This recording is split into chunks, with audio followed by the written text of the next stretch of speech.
It's time to talk about our top three. I guess we have to reveal what they are first, and then we got to figure out the order they should go in. Yeah, let's just And make this mess.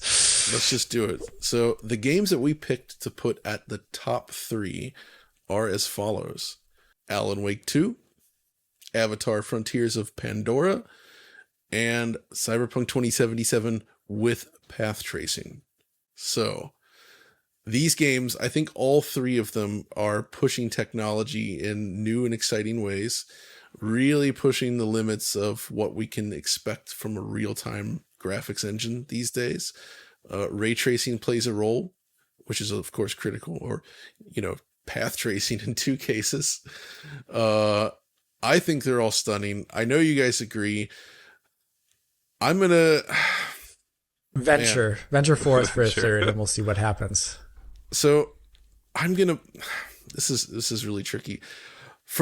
I propose for the number 3 spot, I want to put Cyberpunk in there at path tracing. And I'll tell you why. I think it looks phenomenal. I think it's an incredible achievement, but it's also kind of an existing game. And, I think it's a game that was already stunning before they added that in. And I think it does add a lot to it. But, this is tough to put in order, because it's really it's a technical, it's a huge technical accomplishment, but I just think what we see in the other two is just ever so slightly a step above, and some of it has to do with other elements of those games' worlds and the visuals they're reproducing, but it's very close. Let me give an example. I'm going to agree with John and put Cyberpunk 2077 on the third place. And first I want to talk about why it's already a great looking game. For example, even without path tracing, we already considered it one of the best ray tracing implementations when it released back in 2020. 100%. We gave it best graphics of the year back then. Yep.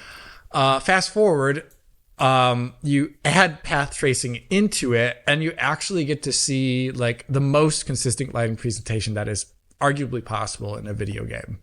And it elevates the graphics up another level entirely. A lot of the little things that the game originally had there are now amplified extremely.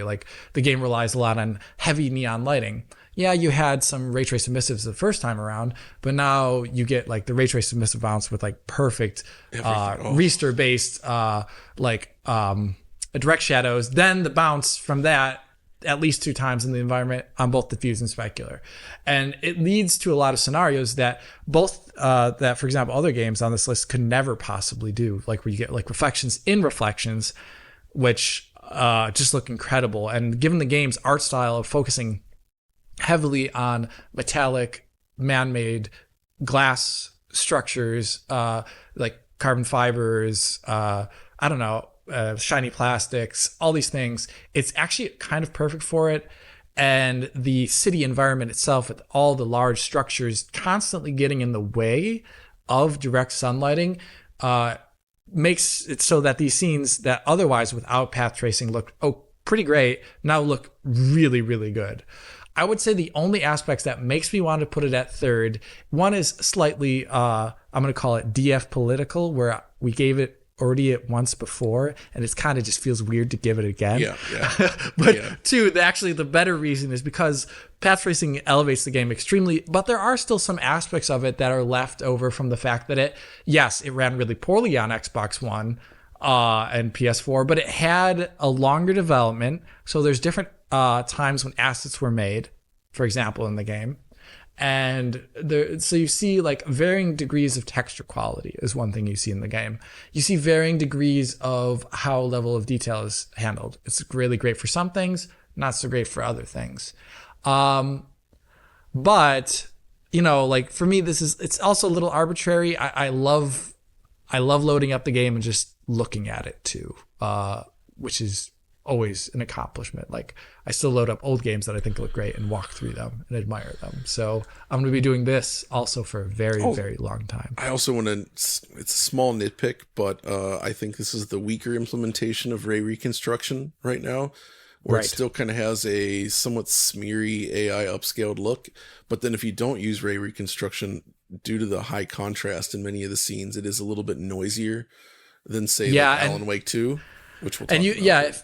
if you don't use ray reconstruction in the game too, you don't get like highly responsive reflections, Yeah. or highly how do you saw it, like detailed reflections. There's a lot of things like where you really want ray reconstruction on for the gameplay, but there's aspects of ray reconstructions which are negatives which impact the visuals, which is a shame.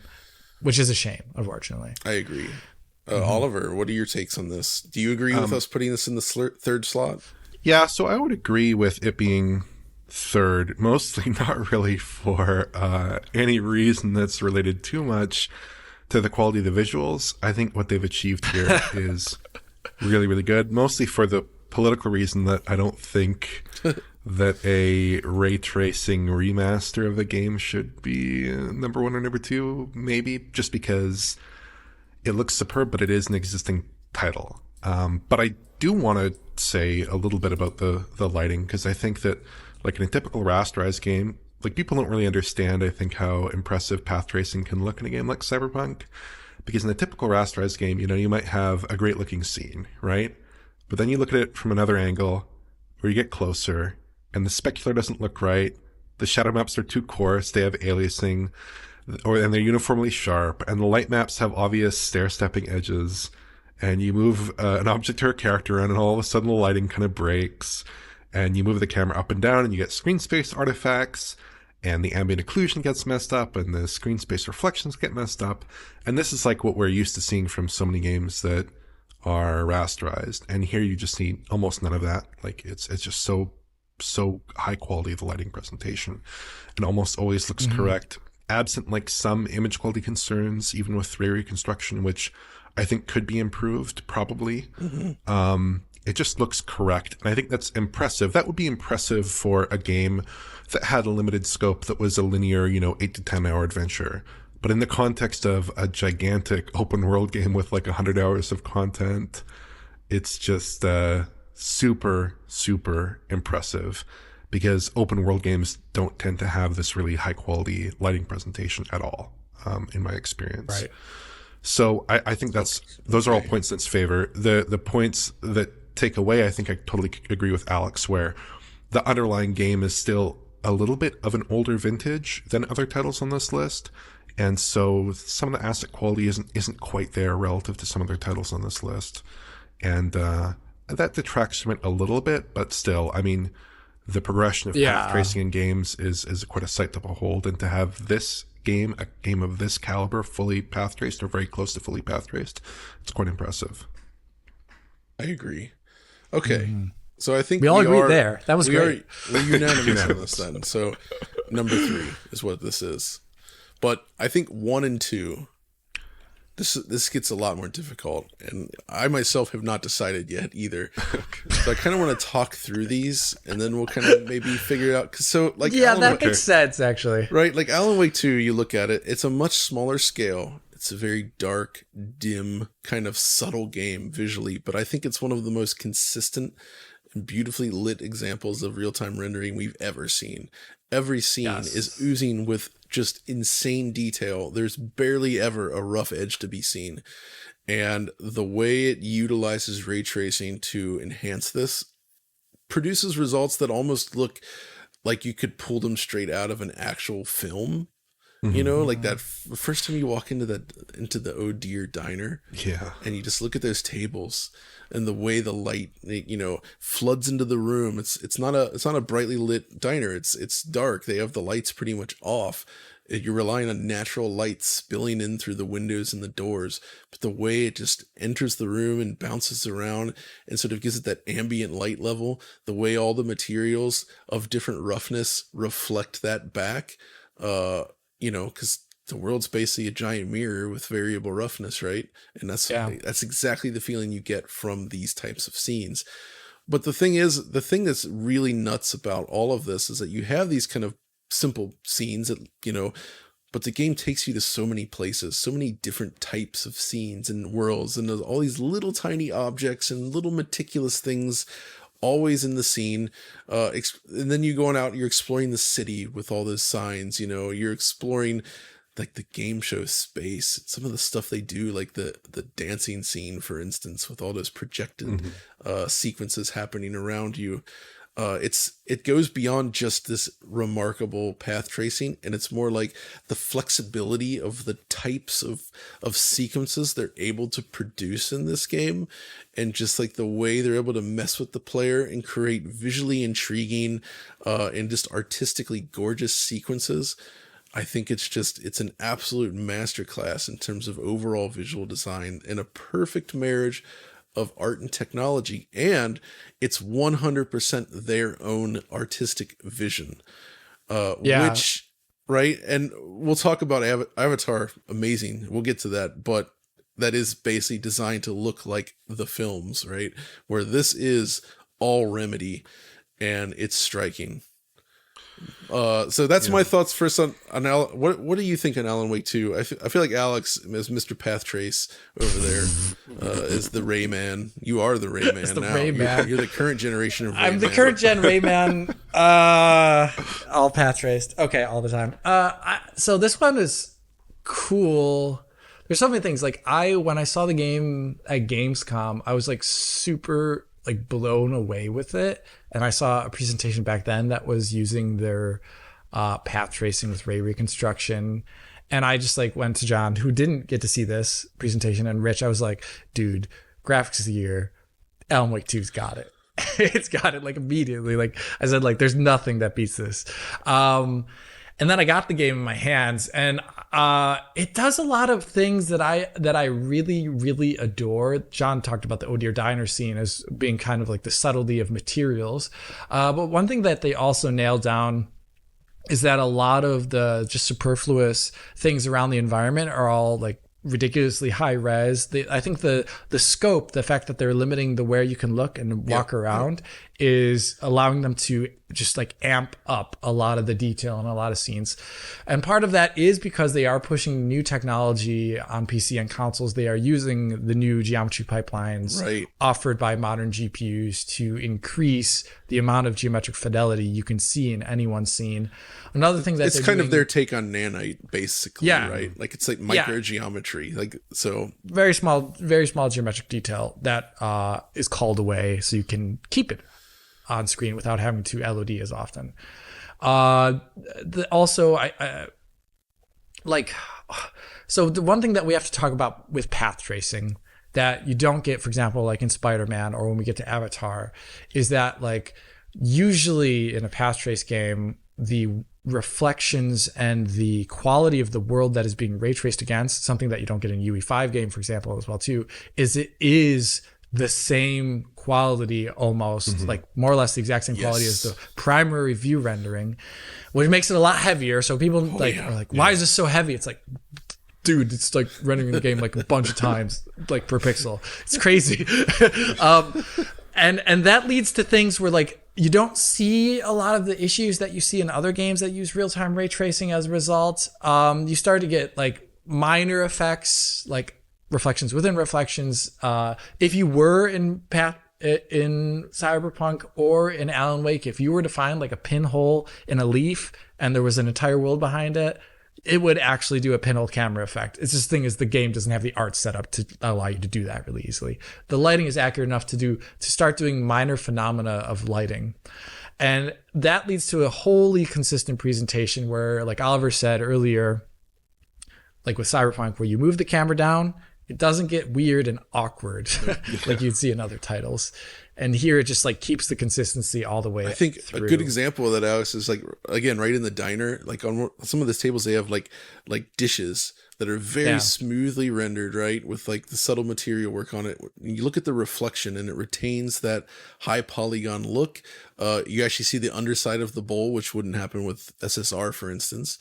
You know, and it retains all the shading, all the lighting, all like the subtlety of that model in the reflection, and it's lit, you know, with that gorgeous indirect lighting, and it just creates something that's super cohesive. Yeah. Oliver? Yeah, I mean, geez, what do I add to all that? I think it's just, well, I'd say that even on consoles, you know, it still looks really, really good. You still get a lot of that lighting presentation. And indeed, the baked lighting is kind of shared across the game, including, I believe, in the path traced implementation. Some of the baked lighting is still there. So it still looks really superb on consoles. When you look at little elements like Alan Wake's coat, when you're in that kind of New York City area, just the way that light plays off of it. I mean, the material response is to die for. It just looks so, I've never seen something look so correct. A piece of clothing looks so correct in a video game before. And yeah, I mean, the models just look outstanding. A lot of the time, like in the retirement home, I was just looking around and being like, this looks like it's pulled from a CG film, just like John said. Yep. There's a wild Plus amount of... the ray reconstruction works flawlessly, I would say. It's basically perfect in this. Yeah. It's like 99%. It's great. There's so much geo in every environment. It's just a hard game. It's a hard game for me to even pick it apart because it looks like so good at a level that I almost have trouble critiquing, because it's especially on PC, when you turn on path tracing and you have that ray reconstruction driven image, which just looks like so pristine. You know, image quality like this in the path traced title is just insane. I know what you mean. Like, yeah, it's really splitting hairs when we come to this level of rendering. Like, in just in terms of like minor things, John, you or Oliver, you mentioned like and this is one thing that I want to talk about when we get to Avatar. But like when you get to when you do see that they're blending in some of whatever their non-ray traced GI is over into the path traced image, like you start seeing like errors as a result of that. Yeah. And that is like it's like one of the few minor blemishes in the game. Maybe it has positive effects that I talked about in my video, but also when there's like a misaligned shadow on an object, it just feels awkward in a game that otherwise has never had that before. So like it stands out in comparison to other aspects of the game that are pretty much flawless. That's really about, it's like really like one of the few negatives. it's otherwise, really good. I also think like the BVH with all the like skinned meshes being represented correctly and all that stuff. That's a big thing. Yeah, that's a big thing too. Like we're so used to seeing like ray tracing games where like the shadows don't move correctly with the bushes, or the bushes are just straight. Like in most games, actually, the bushes and trees will just not move at all in the ray tracing if you look. And that definitely shows up.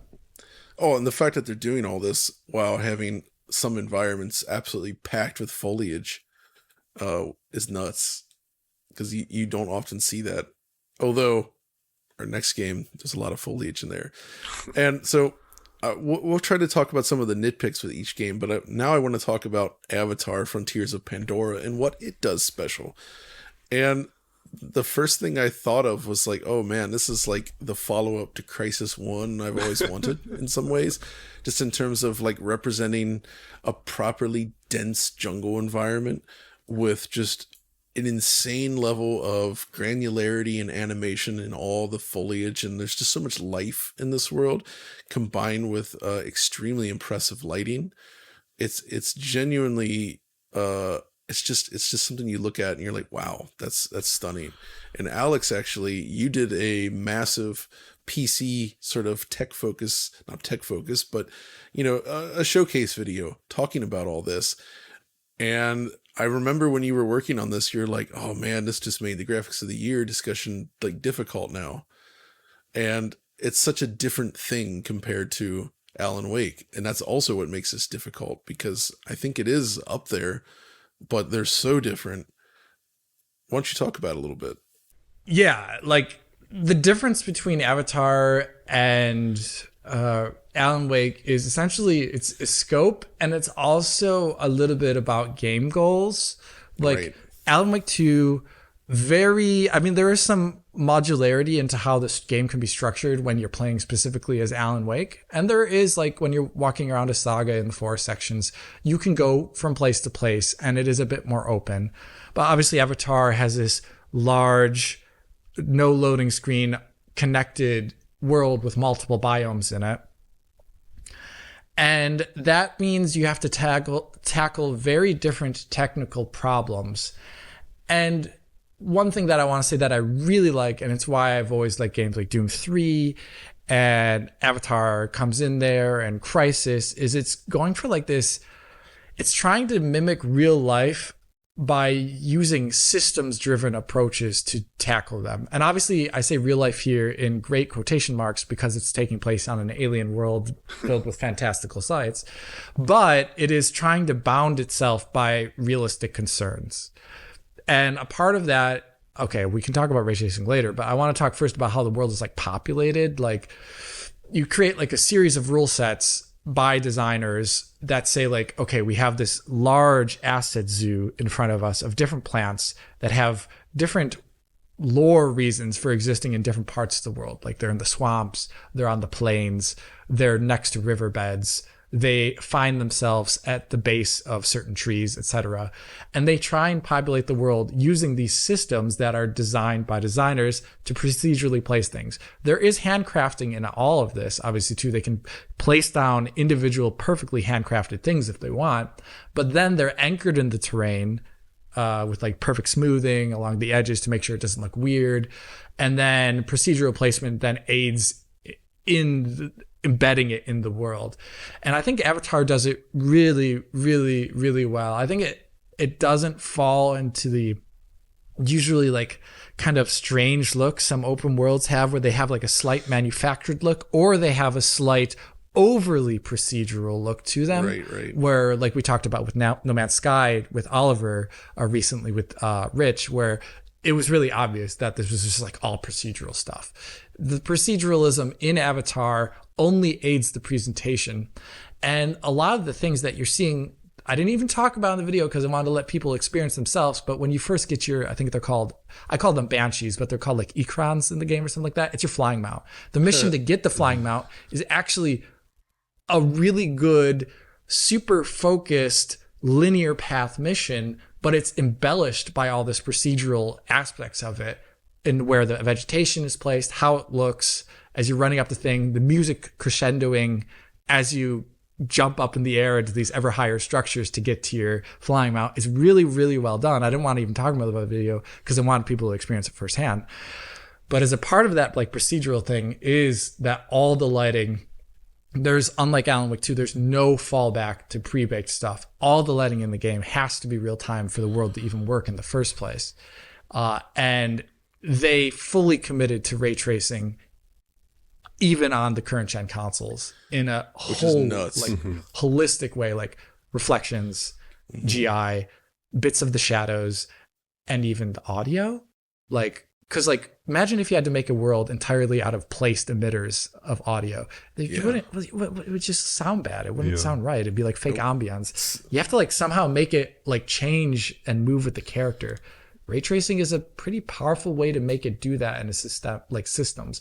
And I just love systems driven design. Like, it's always inspired me so much since Crisis. So that's why I wanted to talk about Avatar as what it does differently than Alan Wake 2, where it's more systems driving a game. My initial visual impression of Avatar was really just like those outdoor scenes, which look phenomenal. Like, you see an awe-inspiring amount of foliage, tons of fine detail on the ground, trees, mosses, and grass. Like, even, I mean, I'm thinking back to like Horizon Forbidden West, but I don't think that really even comes close to this in terms of the amount of detail in the environment and the fidelity of the lighting of objects in that environment, with the RTGI and the RT reflections. The lighting is very consistent and finely detailed even on consoles. And yeah, I don't know. I mean, like Alex said, I think it's just a very convincing and really beautiful systems-driven game. And it's a very different kind of game from Alan Wake. Like, if we're evaluating these two titles against each other, because Alan Wake is like Alan Wake is like super handcrafted in a sense. It's very limited. It's got a scope that is like it's like a decently long game, but it's a totally different scope than an open world title like Avatar. And I kind of think that Avatar on some level is a more impressive technical accomplishment. I think what they've done with it is just extraordinary, and even holding up like really well on consoles. Like, you get 2 RTFX. They're even targeting 60, and they're doing like a pretty credible job of that. Whereas like, I don't know, Alan Wake 2 on consoles is like it doesn't have any ray tracing like that. It's good, but it's not quite to the same level of of just accomplishment in some sense as Avatar is doing. Although both look phenomenal. Yeah. Yeah. Dude, that's actually, I was just thinking about that. That's a really good point as well. Is that I think it is fair to take the console versions into account when discussing this, right? Because making a console version of one of these games is difficult. And the decisions that Massive made enabling these ray traced effects at this scale and quality on a console, it's kind of one of the best examples we've ever seen of that on these machines, right? Yeah. Which I think is also a feat to be recognized. It's cutting the right corners. And they said it when I talked with them in the interview, like, so like I love the super pristine aspect that path tracing gives us, and I would love path tracing in Avatar. So if you're out there and you work at Massive, consider path tracing. But I also like the fact that they are trying to get, as they said in the interview, like the best bang for the buck of all the rendering techniques they can throw out there, and that is a balancing act that is hard to do. And they managed to do it across a variety of platforms with very different specifications, going all the way up to these unobtainium settings on PC, which make the ray trace reflections, make the game still uses shadow maps, which is probably like the largest detriment in the entire visual presentation. That's really about it. And then obviously the ray trace reflection resolution is amped up considerably. The only issue in the game, like visually, that you don't really get in Alan Wake 2 is like you move that camera down and you can see where like the SSR blends in. But like the world design, I also feel like the interiors, while good, feel significantly less good than the exteriors in a way that's slightly unbalanced. Like they feel a little bit, I don't know, it's good, but there's something about it that just felt a little bit off to me. Like there's just a little bit of inconsistency there. Yeah. Yeah. Although I will say that some of the artificial environments in particular, and also the open world environments, the more green environments, you'd say, reminded me a lot of Crysis 3. And I love that aspect of it. Like, I don't know if they I imagine they did take some inspiration. Maybe some employees worked them both. They do have some. They do have some former Crytek people. Yeah, I know that for a fact. So I thought that was just really cool because I played through Crysis 3 recently, and I was just reminded of that while playing. It's still good. It's still phenomenal, but absent Crysis 4. Well, we'll have that soon enough. But this is like the next closest thing in terms of style. It is, yeah, my goodness. And making that video too, we talk about audio. I think Alan Wake 2 actually has great audio presentation as well. Great blending of score with game, great blending of ambiance with game. Avatar 2 has to do it in a very different way because it's not narration based. This is such a hard such a hard discussion because we're looking at two very different types of games. I know, exactly. Yeah. Another thing that Alan Wake, obviously, given its focus, has, I think, over Avatar is just like character models and character rendering, which is just like absurd in Alan Wake 2. But obviously, this is a very different game, and they do a great job with the Na'vi, but I feel like the human characters in Avatar are perhaps less, like they're good, but not stunning. And I would actually say, when I think back to Psycho in Crysis 3 during that cutscene when he leans over and looks at you at the beginning, somehow that still looks better in my mind. Oh, it does. I'd say it does. It's I freaking think it looks insane. I think Psycho looks better than the character models here.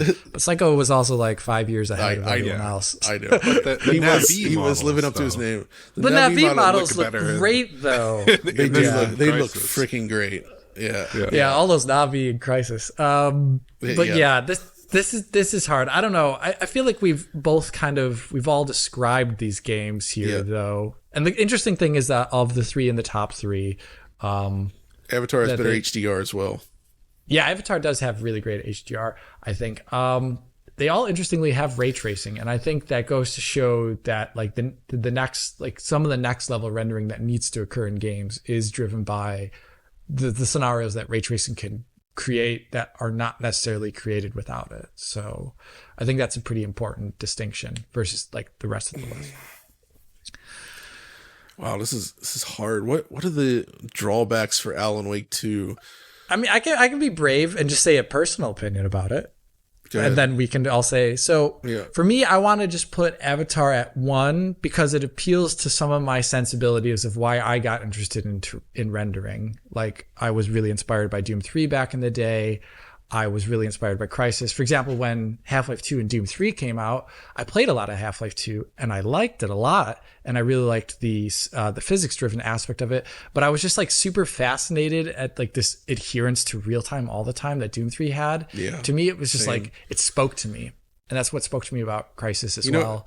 So I'm very interested in Avatar trying to keep this lineage up of real time all the time, proceduralism, etc. So I want to put that at 1 as being like technically this discussion cool as heck. kind of reminds me of back around 2010 when people were talking about Crysis versus Metro 2033 as like top tier graphics, because the difference between those games is very similar to the difference between these games in terms of scope and visual style and everything. Oh, but man, this is... We can have differing opinions. It's No, okay. but like Avatar, like I'm letting your video run now and just thinking about it, the way it looks in HDR and everything moves. It's so freaking good looking. It's so good looking in action. They both are. I'm almost inclined to agree. That's the thing. Even though Alan Wake, like on the micro level, feels more impressive. There's just something about on the micro level, it is more impressive. It's just this. It's just this crazy. Like when you look at these forests and you look at the way everything's lit so coherently and beautifully, and it's just so vibrant, and yet runs so smooth. And I think that I would say the thing that maybe tips it over for me and why I would do it beyond all the things we've said, it is the console version, because I think delivering a console version without having to sacrifice those features, that's a huge accomplishment, like very much worthy of praise. So I might vote Avatar for number 1 just by a hair, by a hair. I would say, like, in terms of the game that I think looks better in any given shot, I would say Alan Wake 2, right? Yeah, because they're accomplishing a lot within a limited scope of title. And the lighting looks outstanding, even absent like some little problems with the shadows that you see sometimes because of the baked lighting and things like this. But it looks so good in every shot, and the variety of the locations. It's doing some impressive things and some technically challenging things, maybe that aren't quite on the same scale as achieving an open world Pandora, but are still, very very hard things. And the technology behind it is incredible. But but graphics is more than just producing a great looking image. And I think what Avatar is doing in terms of hitting multiple ray tracing effects, making those fundamental to the visuals, having like an incredible open world environment where you can go anywhere, where it has so much flexibility in that respect. And then achieving all that on power limited and constrained platforms, delivering basically the full visual feature set on an Xbox Series S, It's pretty special. So to me, I think that it's just a matter of, what do you prioritize in your ranking? But I think in terms of a Graphics of the Year award, I think that I'd probably give it to Avatar, just because I think that is the more probably technically impressive overall effort in real-time rendering, putting it that way. Real-time rendering. Yeah. Yeah, that's a good way to put it. And real-time, emphasis on real-time, Yeah. It does. Avatar does feel like an extension of the Crysis model. I think what Crytek was trying to do. I think you're right about that. It's the first time we've had one that's convincingly like that, with this sort of jungle-like environment as well. Mm-hmm. So we haven't really seen much like progress in that area, right? Like trying to keep all the systemic things alive, this kind of dense jungle and this sort of coherent lighting. Far Cry certainly hasn't kept that up.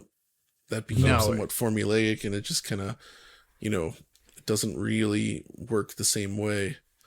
Yeah, the sense of scale is completely different in a Far Cry game. It's very interesting, even though like the that was like part of the lead up to the discussion of this, is that the comparisons with other Ubisoft titles, and Far Cry came about, and I felt like they didn't jive completely, other than the face level. Yeah, so, even Far Cry 6 has a sort of similar setting, but it does not look anything like this. Nowhere near this, and it runs worse.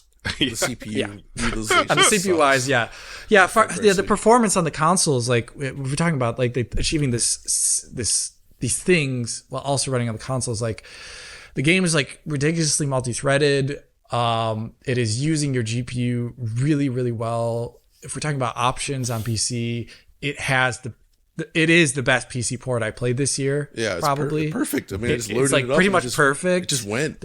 It just went, and it started, and it like had all these things, all these features, all these things you can tweak. It has like a benchmark suite, so like rival offline tools. It's so good. Massive have done an incredible job. So I think we've collectively agreed.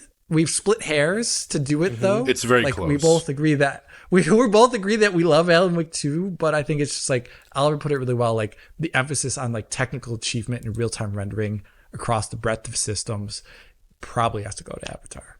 Okay. But, number 2 for Alan Wake, that's still a remarkable achievement, I think. And it's a stunning game. And then Avatar at number 1. So there I like we go. this much.